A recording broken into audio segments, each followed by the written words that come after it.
Lawrence, welcome. You know, I was thinking the other day, Lawrence, I didn't even phone your team to ask if you were okay with this opponent.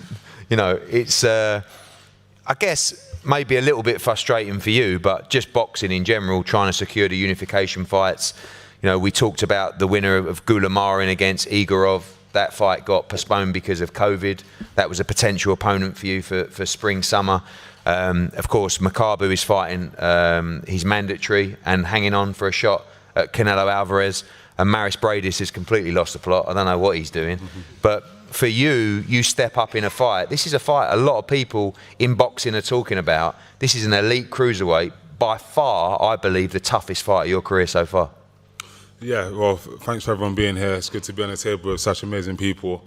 Yeah, I believe on paper this could be one of the hardest fights. It's until you actually get into the ring, you'll never know what someone's got. But watching Cieślak's fights, he's a very good technical boxer, good punching power, good speed. So all in all, it poses to be a very challenging fight. But if I believe I'm gonna go on and unify the division, I have to be able to beat people like Cieślak and beat them in good fashion. How important is it to get an elite opponent when you're in your head thinking about those big unification fights?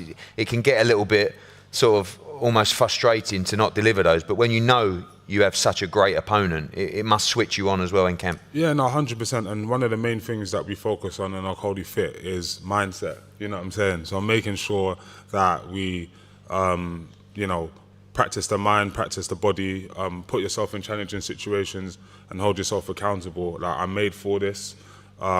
This is a stage that I was made for. This is a fight I was made for. World title that I was made for. So I'm going to make sure that I go in there and do what I'm meant to do.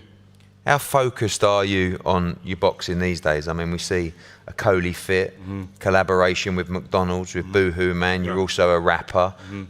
You're an author as well for a best-selling book. I believe you're a doctor. Correct. As well now as well. So how does, you know, where does boxing line up for you? Still as hungry as ever? I mean, I know you've got aspirations to unify the division and go on and go on to the heavyweight division, but you're kind of using that as well, the sport as a platform to go on and do other things. And that's the main thing. The main thing for me is that boxing is my true love and my rocket fuel for all of this other stuff. If I'm not performing in the ring, then none of this other stuff happens. So for me, I find motivation in being able to do a book and being able to do a rap song and being able to collaborate with companies and people that, you know, I was fans of or supporters of beforehand.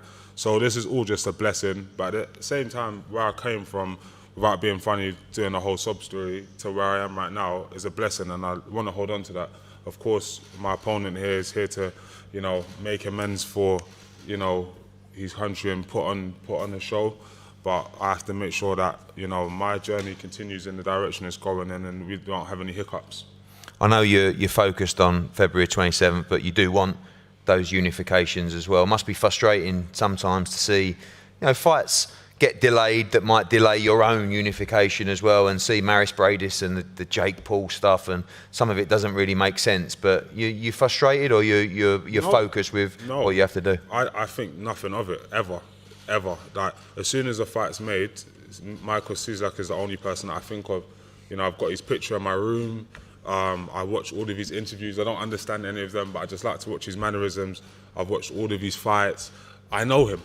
And that's all that I focus on is Michael Cieślak. After that, then we can talk about everyone else. Yo voy a cantar esta canción para mi gente.